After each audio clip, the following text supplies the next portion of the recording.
It combines the fundamental martial skills of maiming your opponent, and should you fail in this attempt, the ability to run like buggery to get away.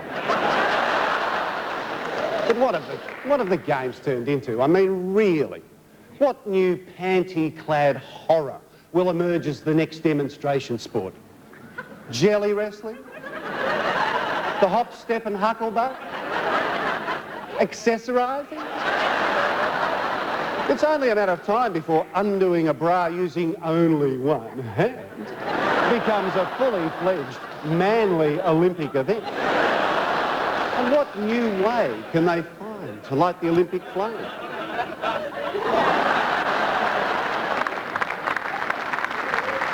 As a spectator sport in the stadium on the day, the games are irrelevant. Who's there? Compared to the billions who watch the broadcast, the only people there on the day are a handful of corporate board members, Rupert Murdoch, Kerry Packer, and a couple of African IOC delegates. Furthermore, for those who are there on the day, in their seats a kilometre away from the action, it's going to be like watching a flea circus. Why they bothered to go at all is one of life's great mysteries. Like, why is brassiere singular and panties a plural?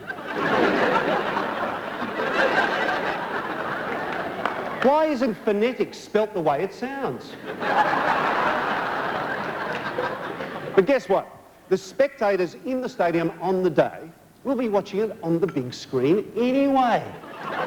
The Olympics are just another television show, and television is overrated. TV's no way to convey human aspiration and achievement. Television is just another piece of lounge room furniture. I'm sorry. But even as television, the Olympics don't really make it. I mean, they've got less human drama than the funniest home video show. Small A, small A, small B. Why can't they give them hurdles that don't fall over? Why not combine diving and archery?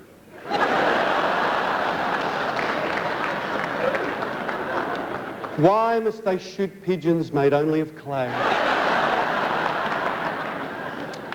What we've come to expect of TV sports is the close-up crunch of skin and bone. We watch football to see the players collide. We watch car racing to see the crashes. We watch horse racing to see the horse put down.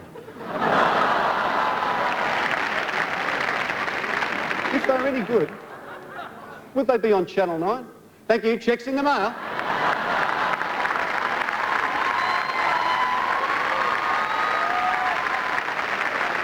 And now to kick off the case for the negative, that the Olympics are not overrated. It's my great pleasure to welcome the opposing team captain, that renowned gentleman of the sporting life, the poet laureate of the locker room, H.G. Nelson.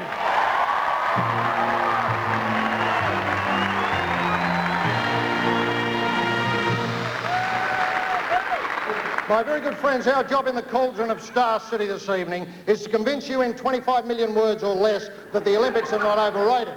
On our side of the fixture, we have a basic game plan. We want to go in hard early and often. If a stink does break out, and we won't be starting it, it'll be one in, all in. We'll win the stink and then win the match. And when push comes to shove, as no doubt it will later on, if we can take a couple of blows early from our opponents and then land a few in a flurry at the death, then I believe the big cheese can be ours. That is a plan, ladies and gentlemen. And if you have any doubts of the grunt and poke up front, have a shifty at our team. In lane 2, we have Nova Peris Kneebone.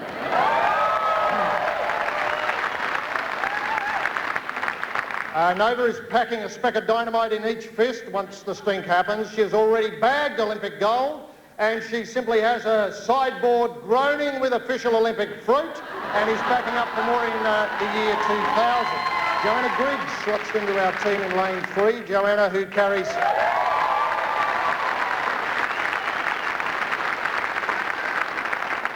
a knockout drop in each hand, obviously has swum for Australia in the past, and I believe with the support of you people here this evening, Johanna has one big swim left in her, and I can see her being part of the Golden Shower in Sydney 2000.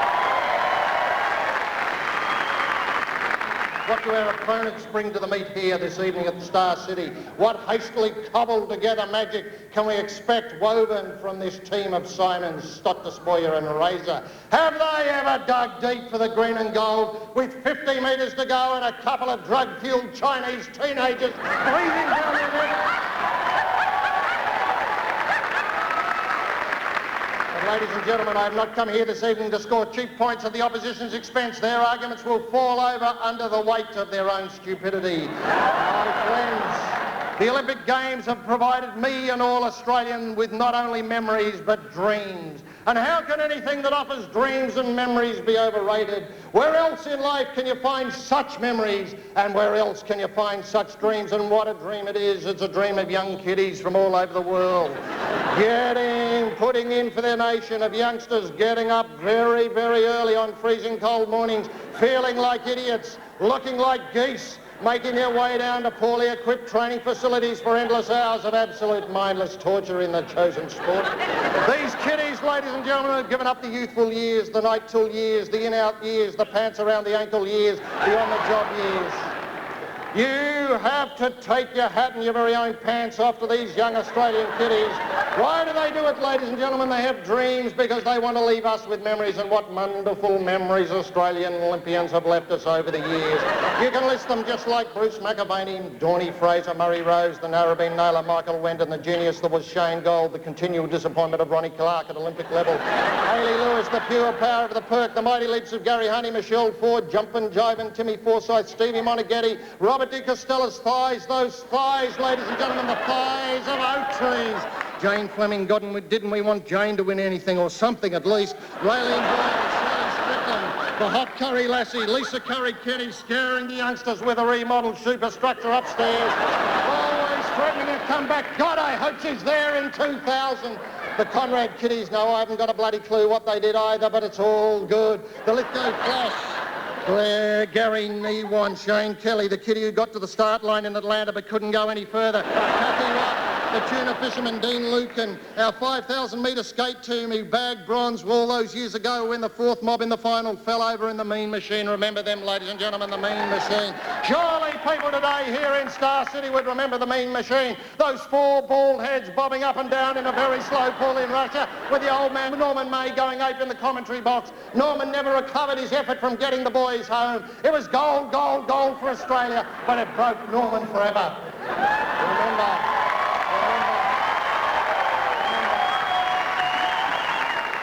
Remember the awesome foursome, just four blokes in a boat on the tug, going for gold and a chance to advertise Goulburn Valley two fruits until we all got sick. I have a dream.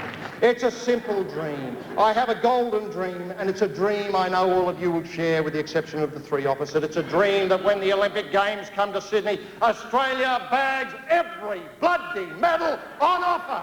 It's a dream.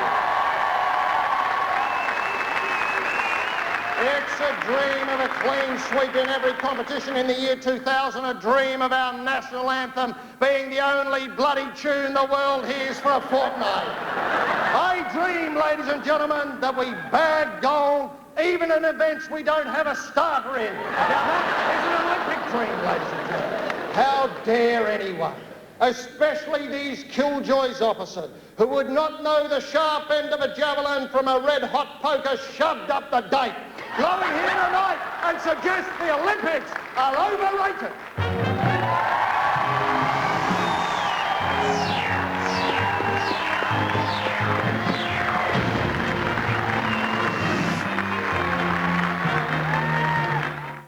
On a current affair, genetic engineering of our food. They'll give us benefits above just normal nutrition. Taking over what you buy in the supermarket. Their safety has not been demonstrated. So how safe is it? Disaster waiting to happen. Tomorrow, 6:30. To find out more about the great rates you can get with Optus Long Distance, call 1-800-500-999.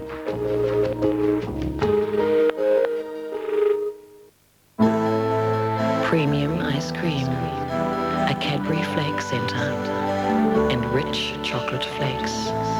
It's an ice cream dream. New flake cone from Cadbury Ice Cream.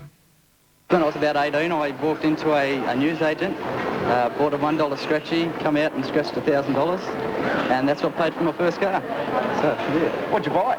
A Datsun 180B.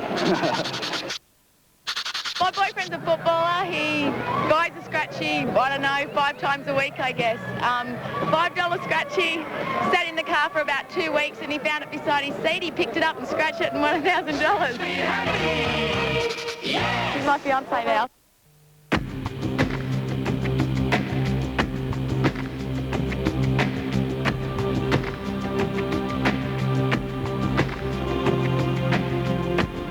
If you're 16 to 23 and want the best 10 days of your life,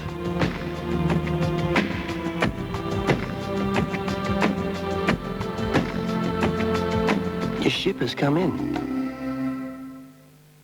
In this month's Women's Weekly, Charles and Camilla, our in-depth report gives you the facts and we ask your opinion. Should Camilla be queen? Oscar special, who our Kate Blanchett has to beat. Great Easter ideas, bonnets, eggs and an Easter bunny cake. A century of royal weddings. Don't miss part 1 of our fantastic series celebrating this century. She earns more than $1 billion a year and she's only 40. Amazing Barbie, plus free movie tickets to analyse this.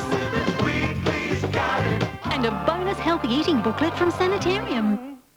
If you have sensitive teeth, you eat ice cream, you get the pain, and you use Sensodyne. But if you brush with Sensodyne every day, you can help prevent the pain. With Optus Long Distance, you can call anywhere in Australia between 7 p.m. and midnight Monday to Friday and talk as long as you like for no more than $3.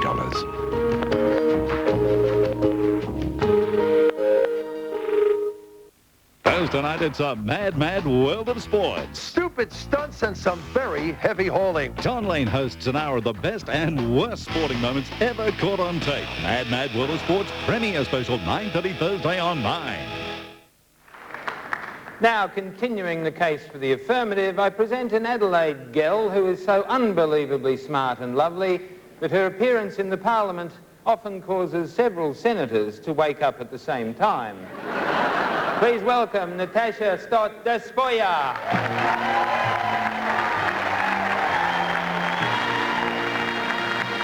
I want to take you back to those halcyon, heady, pre-Olympic days.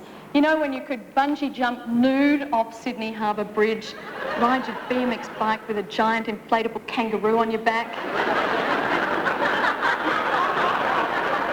But in 1993, when Juan Antonio Samaranch uttered that single sorry word, Sydney, thousands of Australians jumped for joy. In Melbourne, they jumped for joy because he pronounced it wrongly. In Adelaide, we jumped for joy because it wasn't Melbourne.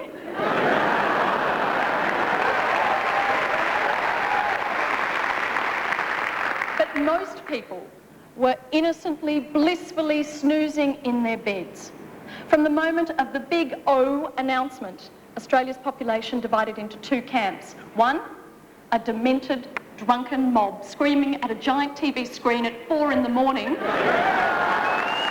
And 2, people thinking, 7 years, I could puke already. Only 527 more days to go of hearing how many more days to go there are until the Olympics. And you thought the millennium bug was bad. I don't actually play a lot of sport. It's not only that I don't have long athletic legs or that I don't have broad shoulders or a lack of a fear of pain. It's just that I've got a dodgy knee. And it's an old injury. I don't like to talk about it much. I got it, well, actually doing ballet. Yes, it's a ballet injury. I'm not embarrassed. Ballet's athletic too. I'd like to see Johanna swim the 200 metres in a tutu. Aren't there more important things we could be spending our money on, like schools, roads, hospitals, tax accountants, constitutional lawyers? Well, obviously the opposition don't feel that way. It's paying their rent.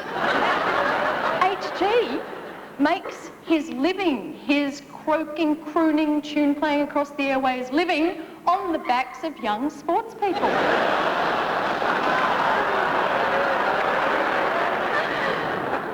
Johanna and Nova see the Games, the Olympics at their most glorious. And they've had the best seats in the house at a sporting event, the winner's podium. And congratulations, it's very impressive.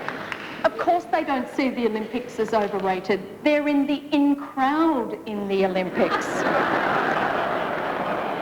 Most of us in Australia are never going to be in the Olympics unless it's along with 5,000 other suckers at the opening ceremony holding a piece of card that from a bird's eye view makes a part of Sid the Platypus's genitalia.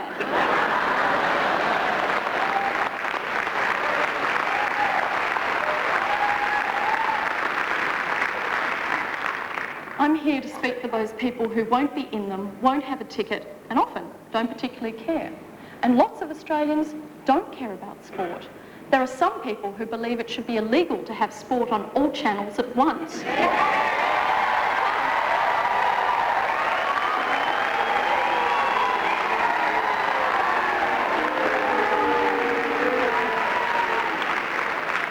There are plenty of us for whom sport is a great mystery, throwing up an endless series of questions like, is Vicks Vapor Rub a performance-enhancing drug?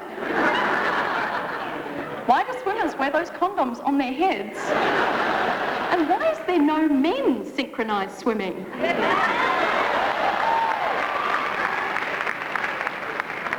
So don't be fooled. Why do you think the Prime Minister wants to open the Olympics? Why do you think he wants it to be his head peering over the podium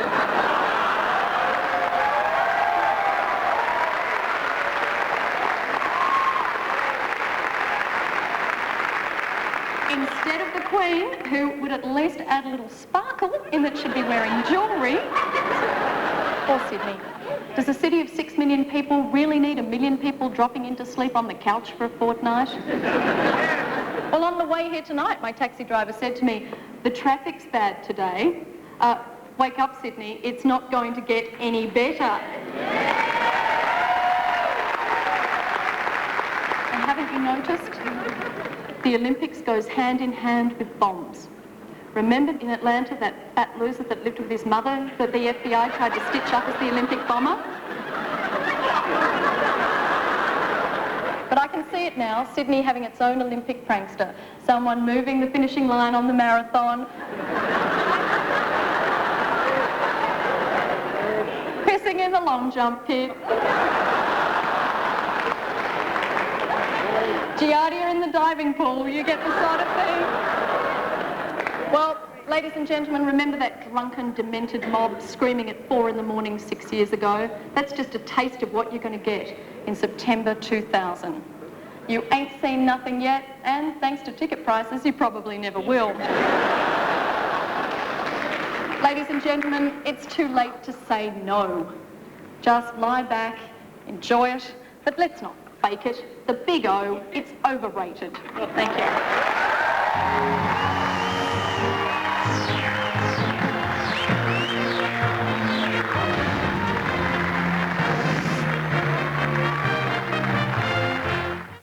Wednesday on Good Medicine, curing a headache and looking better for it. A new Neon up and about in hours. It'll get you back on your feet faster. And science fiction becomes a reality. The bionic man of the 90s. Good Medicine, 8 o'clock Wednesday on 9. To find out more about the great rates you can get with Optus long distance, call 1-800-500-999.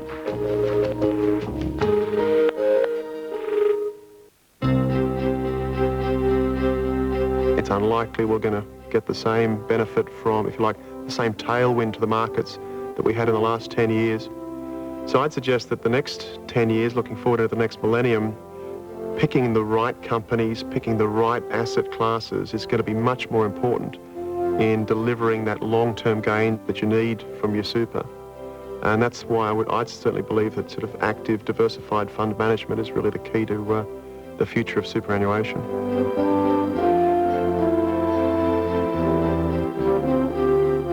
See your financial advisor or call BT.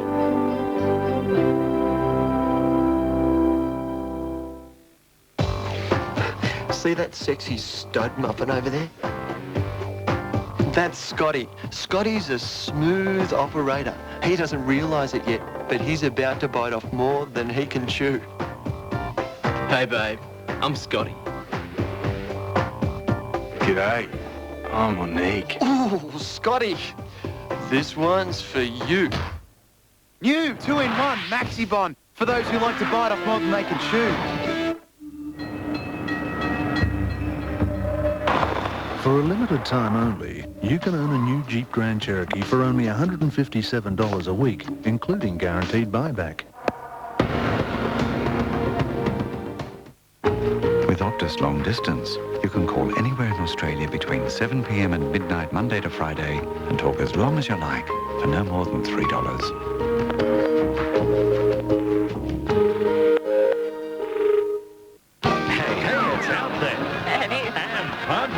Items. Saturday, Sydney Spectacular Mardi Gras. Jewel, Catatonia and Lenny Kravitz. Oh, wow. The buzz is around the city. Hey for McDonald's, 6:30 Saturday on 9. Now the second speaker for the negative. She has represented her country in 97 internationals with the Australian women's hockey team and at the World Athletic Championships. Please welcome that notorious overachiever, Olympic gold medalist and dual Commonwealth Games gold medalist, Nova Peris-Kneebone.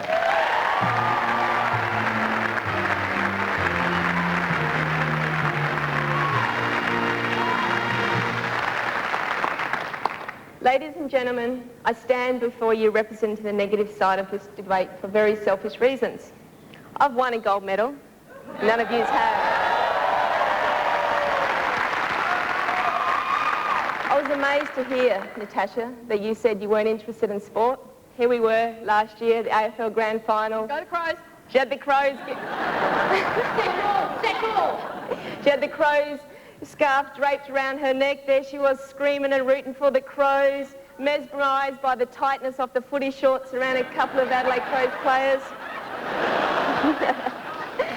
The Affirmative team also complained about the cost of the games. No amount of money can buy the feeling of representing your country and the joy of standing on the dais and listening to the national anthem. You cannot put a dollar value on the memories generated from the games. If you don't already know, television came to Australia to relay images of the Melbourne 56 games around Australia and to the rest of the world. Since then, the Olympics have been the most watched television. Millions of Australians and billions more around the world people take time out of their own lives to join in a world community. Why do we do this? Why do we care? I believe it satisfies a need that we all need to belong to a team and a country and a spirit that makes us feel part of life, part of the action, part of what's going on. To me, that's pretty important, don't you think? Even people who have no interest in sport for some reason embrace the Olympic Games. They do this because what they see is not just someone who can jump the height of their lounge room ceiling or someone who can lift the equivalent of a fridge in each hand, but a human being striving to be the very best. Such dedication and commitment is simply inspirational. It's mesmerising and it rates.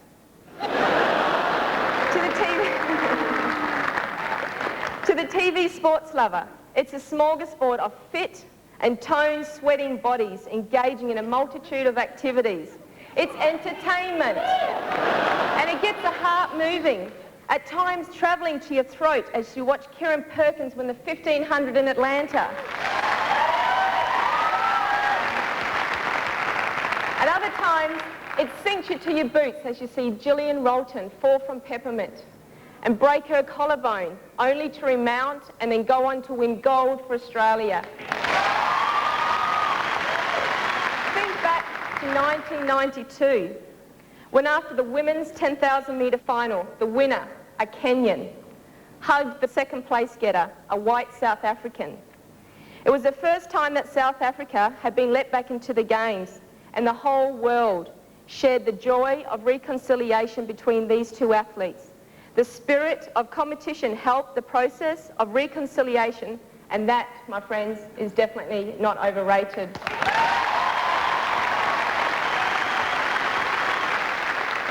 about the affirmative team, ladies and gentlemen? I can hear them now. Natasha's thinking, I don't watch sports on TV. Helen is thinking, I've never been to the games and I have no interest. And Noel Redmond hasn't been on a grass field since Woodstock.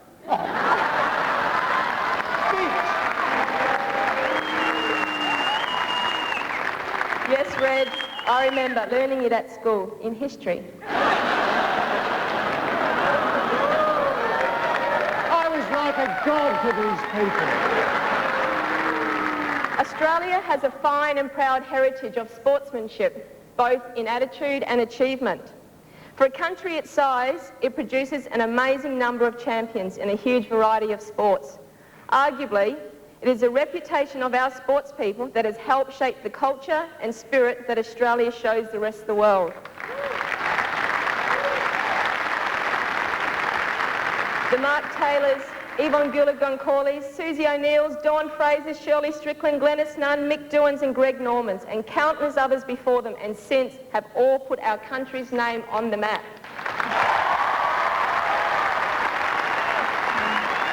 Ladies and gentlemen, to represent Australia in '96 and then knowing I'll do it again, as I hope to next year, are the highlights of my life.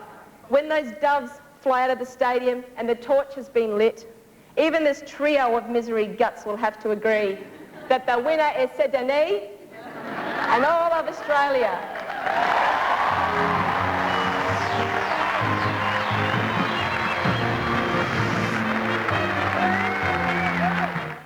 $7:30 Friday on 9, Berg's Backyard goes to Thailand. You'll see this most wonderfully vibrant and colourful country. Tom travels deep into the heart of Southeast Asia. It really is quite fascinating and very different from anything in Australia. Experiencing the fruits of an exotic land. The elephants, the fabulous people, all the ruins on the palaces. In a brand new 90-minute premiere special. These are in a sense similar to the pyramids in Egypt. Berg's Backyard in Thailand, 7:30 Friday on 9.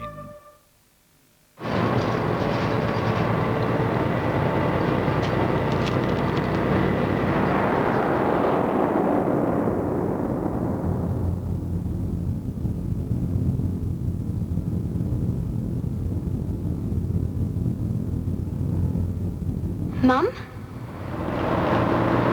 Caroline? Mum? Caroline! Real life stories, puzzles and 80,000 in prizes. Just take 5. It could change your life. Winner Taco is a mighty new taco-shaped snack. Once you've bitten your way through the crispy wafer taco and munched and crunched through all the chocolate and peanuts and devoured the smooth caramel through to the cool ice cream, it'll leave you feeling a much better animal. Winner Taco from Streets, the powerful new snack. Here, you either play music, listen to music, or move to Utah. Billy got kicked out of music school. That's kind of why we hired him. 1, 2, 3, 4. Sometimes daylight seems out of place here, but it does let you get some sleep.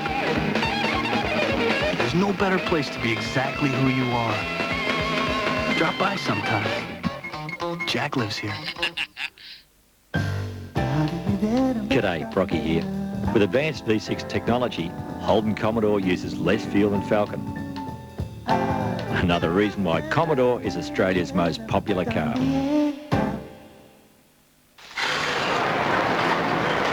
Madam!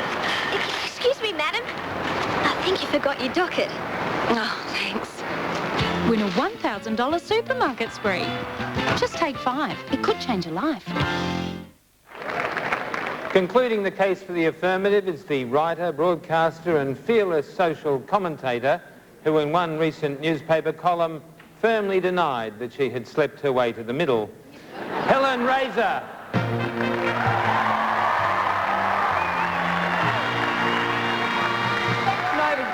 Joe and HG for showing up at all, really. God, they're fit. I mean, look at them. I once met Nova at a photo shoot and she was wearing a very sexy, very backless frock. Do you remember that, Nova? Yeah. And I believe I said to you, that ass, it looks like I could crack eggs on it. I mean, I don't think she'll mind me telling telling you that she has got the best arse and lumbar region I have ever seen in my life. I mean, it's really, really good. Like, it's a good arse. Now, as for HG, it's fairly widely known, of course, that HG and I enjoyed intimate congress on one occasion. You never call? It's one of my stronger moments. When nude and on the job, it will come as no surprise. He is, well, pneumatic and perfectly formed are the only words for it. Oh, memories. Although they are well-dressed winners and we are three forlorn losers, they're already defeated because they're just wrong.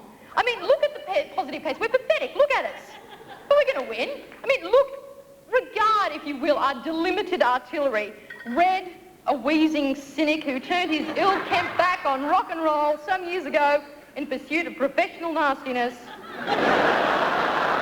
It's 11. A man as intimate to the gym and robust ideals as Courtney Love is to personal hygiene.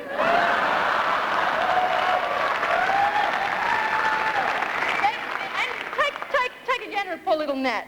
A crumpled, sportless ideologue who wouldn't know a field goal even if it was ratified as Democrat Party policy, and who are they?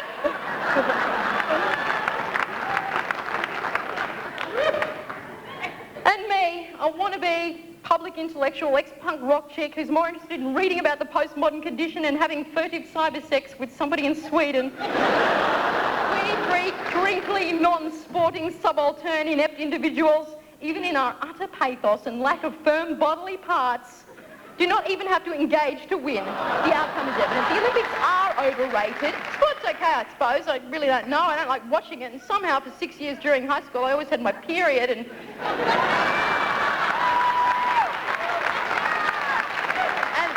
I got a really nice mum, so she always wrote me a note saying Helen has her period, so I've never really played it. I don't know.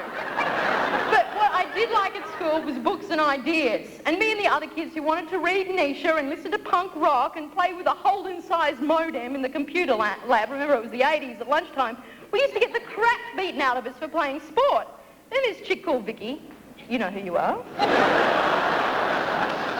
She was a shot-put legend at high school. And when we emerged, no matter how late, from our safe Dungeons and Dragons warfare in the science lab, she was there waiting for us. High school was blood and guts for me nearly every day, just because I preferred books to sport. And although these days I'm allegedly an adult, I'm supposed to be, people still look at me and my nerdy mates in a threatening way. The Olympics for me and countless other weaklings is just a great big version of high school all over again as far as I see it.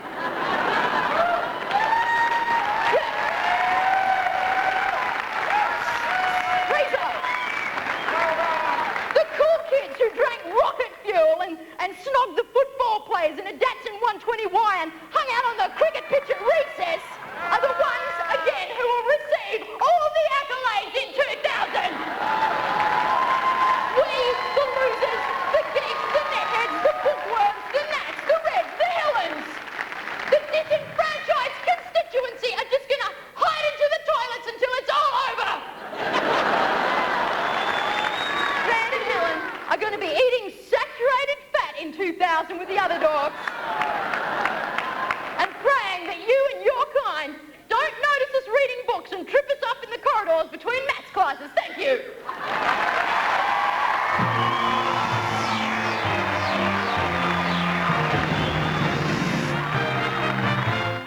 A Wednesday night movie special. Ready to face the enemy? You'll never see weddings the same way again. The Son and the Holy Spigot. Hugh Grant and Andy McDowell. I do. The brilliant 4 Weddings and a Funeral, 8:30 Wednesday on 9. Mum, I don't want to go to school today. Why is that? Because it's Saturday. McDonald's $3.25 McValue breakfast. A delicious bacon and egg McMuffin, crispy hash brown and piping hot coffee. McDonald's, the only place for breakfast. Metal bars designed to save your neck. Designed to save your skin. The revolutionary Schick Protector 3D with ultra-thin safety wires. Now that feels good. Schick Protector 3D, the feel of smart design. If you buy a bandage spare from the new children's hospital to give as a gift, 2 things happen. someone gets a great present, and the money you pay helps the hospital look after us kids. So it's kind of a gift, if you know what I mean. The new Children's Hospital Bandaged Bear at $35 plus $5 delivery. It's a gift, if you know what we mean. The Australian economy has done remarkably well in the past year and a half, considering that 6 of our top 10 trading partners are currently in recession, and yet we've grown by 5% in the past year. The Australian financial markets have fared relatively well, and my belief is that international investors will now look at Australia and say, gee, you know, I used to think that was just a small commodity-based country before, and it didn't have the dynamic growth potential of Asia, but now I see that it's a mature industrial economy. See your financial advisor or call BT. Just watching the car ads. Dogs, chickens. I just wanted the world's greatest deal. And I got it. Festiva Trio with $1,500 cash back and air from $13,990 drive away. Festiva. No chickens, no dogs, just the world's greatest deal. Warner Brothers presents a different kind of movie. I just want my money back. Where everyone gets what they deserve. You're crazy. Mel Gibson, Payback. Now concluding the case for the negative, another top-flight sporty. She swam her way to a bronze for Australia at the Auckland Commonwealth Games. She's a former sports reporter and a regular chat show guest. Please welcome Johanna Griggs. It's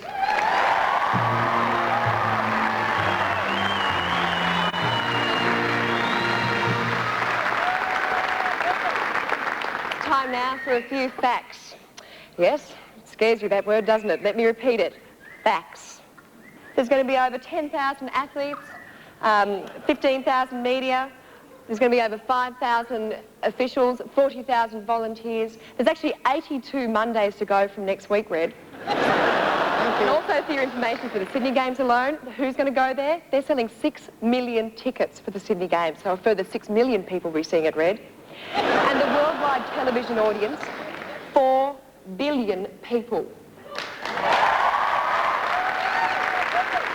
4 billion people voting with their remote controls to make the Olympic Games the biggest television event on earth. 4 billion people focused on Sydney, set as the glittering jewel in Australia's crown. And when Bruce McAvaney starts yelling at them, they'll turn down the sound and they will focus harder on that jewel. And how many people disagree? 1, 2, 3. There's Red Symonds, a man who would probably gong off the athletes in the 100 metres for going too fast. Natasha Stott Despoja, the ballerina. Natasha,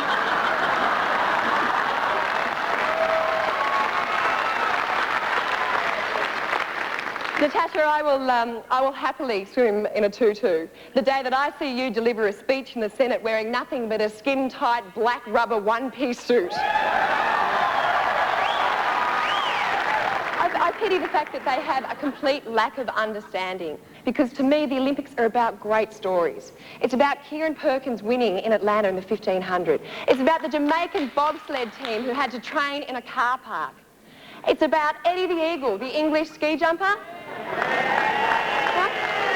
He was not only afraid of heights, but he was also terrified of snow. It's about inspiration. And it comes from those who win and quite often from those who don't. And as my teammates have already told you, H.G. Nelson, who reminded us of so many incredible Olympic moments. I mean, you may question this man's grip on reality, but you cannot argue with his passion.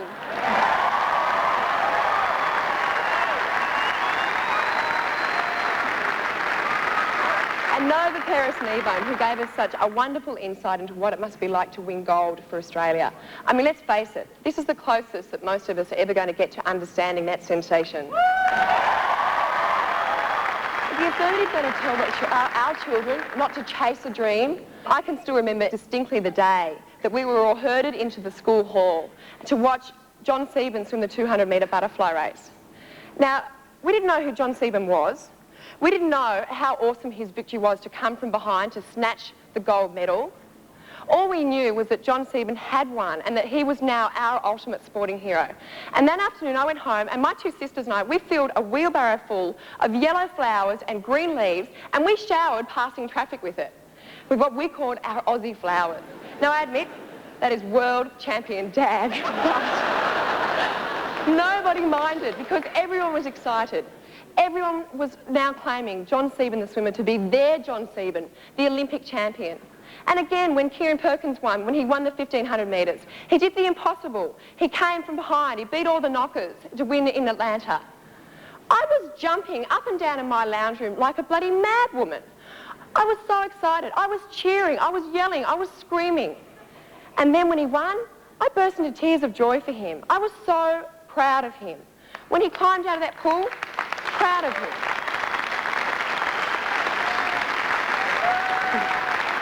And you know, all day at my local shops, everyone walked around smiling and talking about how fabulous the race had been. So how can an event be overrated when it brings out that kind of emotion in people? It's impossible. You can't overrate something like that. And as the opening ceremony approaches, you won't be thinking about corruption. You won't be thinking about the cost of the Sydney 2000 Urine Museum.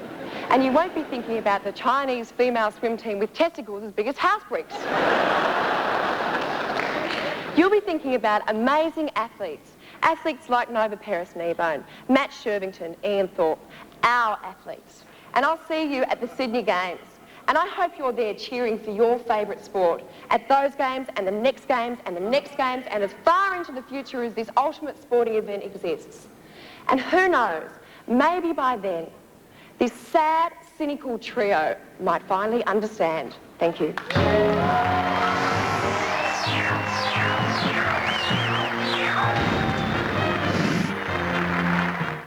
Coming up on Nightline, clues in the hunt for the Wollongong shooting suspects. Victorian policeman wounded in hunt for drive-by gunman.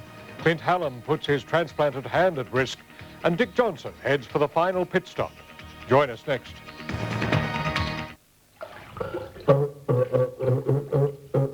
Come on, sing it for me, girls. Whoa, no. Here I come now. And you know when you hear me moaning.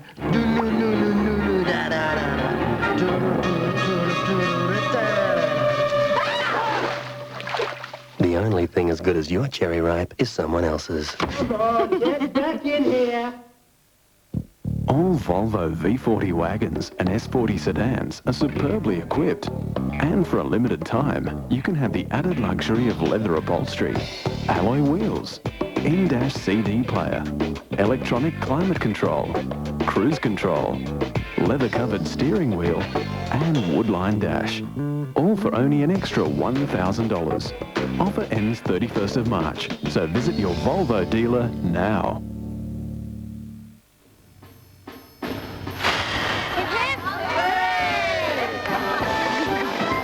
March 7th is the 10th Clean Up Australia Day. So just turn up at your local park, beach or creek to register. Or pick up a form at any NRMA, McDonald's or TNT outlet beforehand. Hey, it's our 10th birthday. All we really want is your presents.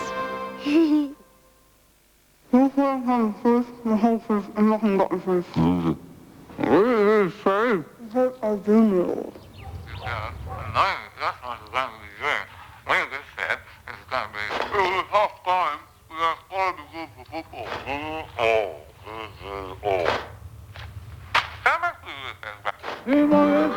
New light and crispy Lays. You just can't help yourself.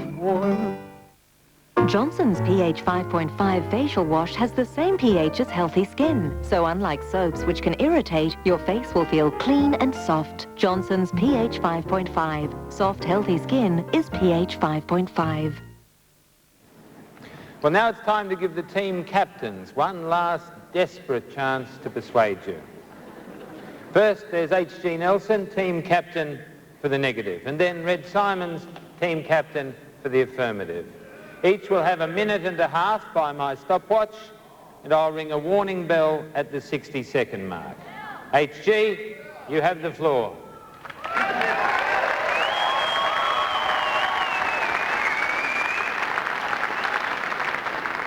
Thanks very much again, Paul, and ladies and gentlemen. We've shown you the upside in our side of the argument this evening. In conclusion, let's have a quick squiz at the Olympic world as it really is. With the doors of greed and corruption being kicked in, with the whole schmozzle disappearing under a ton of brown stinky gear, with the victory dais a smouldering ruin, and Graham Richardson moving in with a bucket and spade at 3:30am tomorrow morning. None of this alters our argument. So what? If a couple of IOC delegates have their snouts in the trough, stuffing themselves senseless through all holes, while grapes peeled by Nubian slaves in skimpy gear are shoved past the buns of steel into the bot. That stained bot being tickled by a Russian ambassador holding a peacock feather between his teeth. So what, I say, ladies and gentlemen, what other activities on the planet will allow people of no real skill, never elected to a job, appointed for life, accountable to no one, and be poking off freebie routes? What other occupation than being a member of the Olympic family, and the opposition dares to suggest that this is overrated?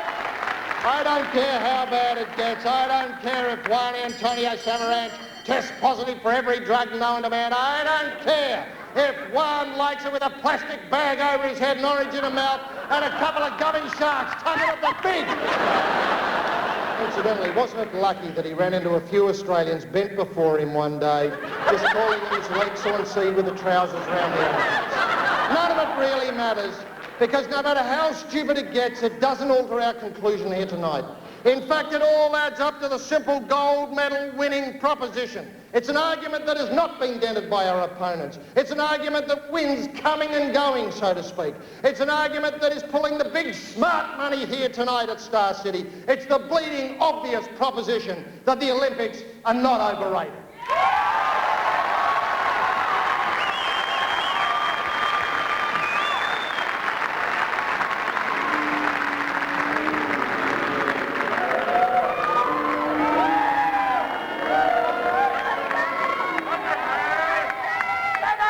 Thank you once again, H.G. Nelson, for your impression of the Nuremberg rally. Your sound and fury does suggest that you have conviction in your beliefs, but not enough to appear in public using your real name. Interesting that he'll argue any case for whichever network is paying.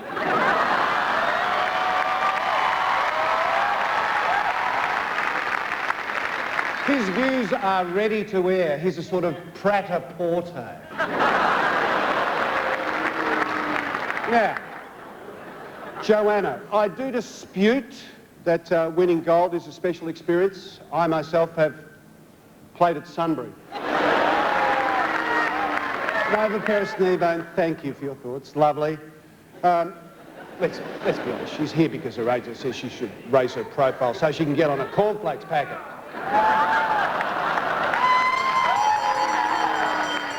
Look, this debate is not really about the Olympics at all. It's about winning and losing.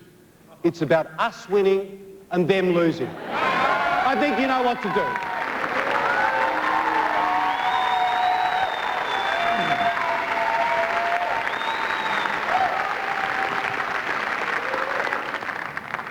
Thank you, Red. Well, now you've heard the rival arguments, and now it's up to you.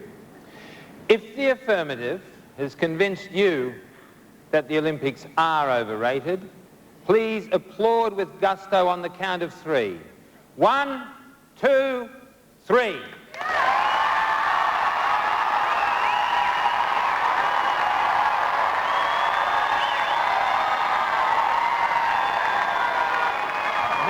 If you think the Olympics are fantastic and you were persuaded by the negative, let's hear your response. 1, 2, 3.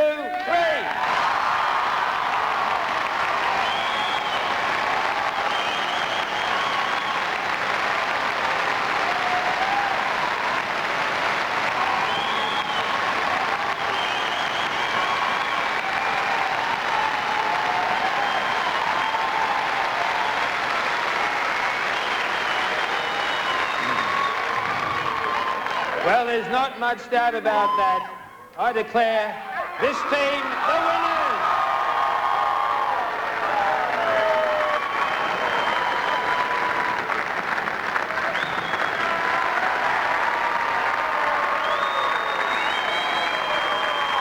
Well, that wraps it up for tonight, but we'll be back next week with new teams and a new hot topic in the Super Debates. Until then, from all of us here at Star City, good night and good debating.